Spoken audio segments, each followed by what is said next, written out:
Hello guys, it's Odin here. Today we'll be reacting to Smash GT. He's been made a video elaborating on the topic that I was talking about yesterday and the day before on the what they call bisexual color from the bisexual flag from the LGBTQ. You know, I had some people in the comments saying that it was bullshit, pretty much, but it's coming out that people are noticing. So let's react to this Smash GT video. I'm a very big fan of Smash GT. His channel is very informative when it comes to keeping up with the game industry. So let's check it out. I'm not going to react to the full 10 minutes, but you know, just half of it will do. Thing I've seen happen a lot over the past decade or so is an increasing amount of usage of certain particular colors on the spectrum of the blue, pink, and purple variety. And it's something that I've noticed in the game industry that has reference to as something called bisexual lighting. And once you see it, you will not be able to unsee it. You remember Dragon Age Avail? Yeah, and these are some of the examples I kind of used yesterday. I didn't save the collage list I made, but this guy pretty much goes through a lot of Twitter posts where I pretty much point out the same things. And just to give a little context, because you hear throughout the video, he might mention the word cult or group, and it's because there's something called Antifa, and that's just one example of a cult and a group that operates solely on whatever ideals they have, you know. So they don't really care. They're right there next to like a religious group, you know. They don't really care how what they do affects other people as long as their specific agenda is moving forward, you know. And if you think that's bullshit, you know, there's a reason why Freemasons exist. If you Google search cults in different states in America, there's many cults that do things, you know. So you'll find them. They're legit. You know, there's secret ones and there's known ones. So you know, you just have to pick your poison there. So either way, that's a little bit of context to like what we're seeing in the game industry right now. Veilguard with the purple, the light shades of blue and purple and pink that were everywhere in that game. And now we have God of War, Laundry, doing very similar things, not just with the logo, but the trailer itself, just pink lighting everywhere. I did a little bit of research on this. This is Kabruta saying, can you guys see it? I quote tweeted saying, I can definitely see it. bisexual lighting is an actual term used within the industry to subconsciously push the LGBTQ plus agenda. The video game industry has been co opted by a cult trying to constantly gaslight the masses that their own eyes are lying. Gatekeep harder. And this is a video from Kyle Kalgren from 7 years ago called Bisexual Lighting: The Rise of Pink, Purple, and Blue. A quick intro. This is only 41 seconds. Here. Want to talk about bi-lighting? Well, any lighting that replicates the color scheme of the bisexual flag, that being pink, blue with purple in between. The flag itself dates back to 1998, when an activist named Michael Page designed it to increase bi visibility within the LGBT community. That's wild.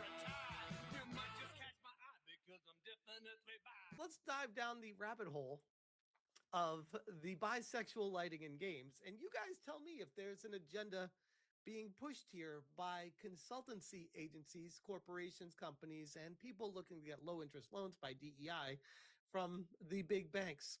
We got Dolan saying it's called bisexual lighting.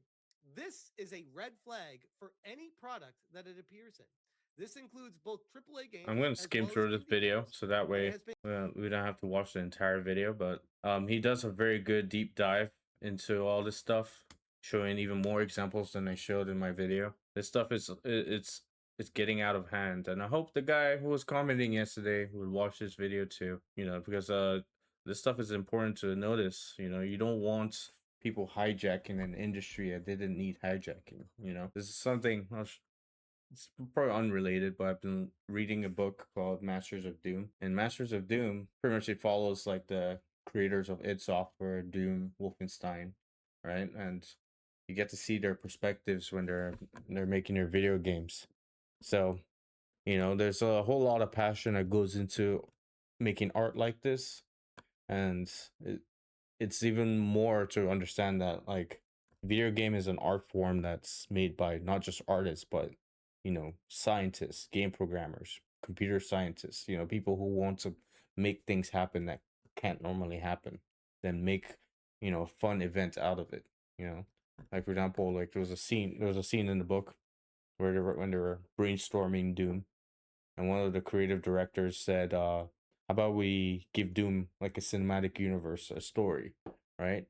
And John Carmack made a funny quote where he said, John Carmack, he's a game engine programmer and creator of Doom, and he said that putting a story in a video game is equivalent to putting a story in a porno, pretty much.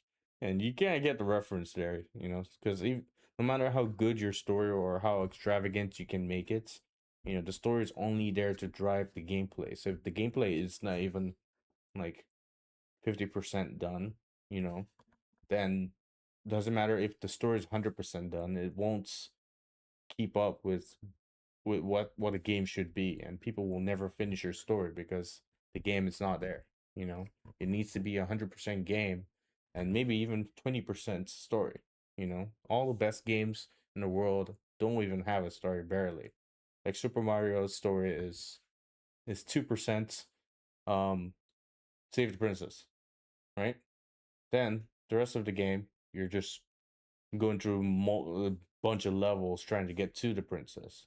So between the time you start the game and the time you end it, you forgot even what the fucking story is about at that point. And of course, they use story beats to kind of remind you why you're there, but that's like a tiny portion of the game. But that's just so the point of this perspective I'm creating here is there's a lot of people in the industry. They might be artists, yes. They might have gone to school to learn how to paint and learn how to do 3D modeling, texturing. But like at the end of the day, like a lot of these people, they to even get jobs like this, they're in hiring events, they're in groups, they're in closed doors that normal people can't walk into, right? They're they're making decisions for an industry that they never really liked. They're part of a different industry that we're not even a part of. That's why the games don't resonate with people anymore. That's why it's not resonating with me. And for you guys that knows these color palettes, it's not resonating with any of us. So I hope people will get more awareness on what's happening, and the sooner we can catch it, the same way that we caught other things last year with unoptimized games and DLSS, and now devs are starting to work to fix those problems. Crimson Desert comes out, Resident Evil comes out. Now every game is coming out more polished and more gameplay focused. And now the next step is the art, because if we don't, we've already gotten rid of all the ugly characters, kind of. It's just the Stranglers left, but like, we need to set a standard of what we want as game, users, as players. If not, like if you're hoping for a good multiplayer game, it will never come because it's probably gonna be made by somebody who's just a regular artist with an agenda that's hate guns. Which is, by the way, in case you didn't know, the guys who made Concord hated guns. So why were they surprised that their game about guns, about shooting people and attacking people, didn't succeed? Is because, they're not even on the same page with us. All right. I'm gonna just I'm gonna link this video in the description so you can watch the full version, and also show you my video here just to give you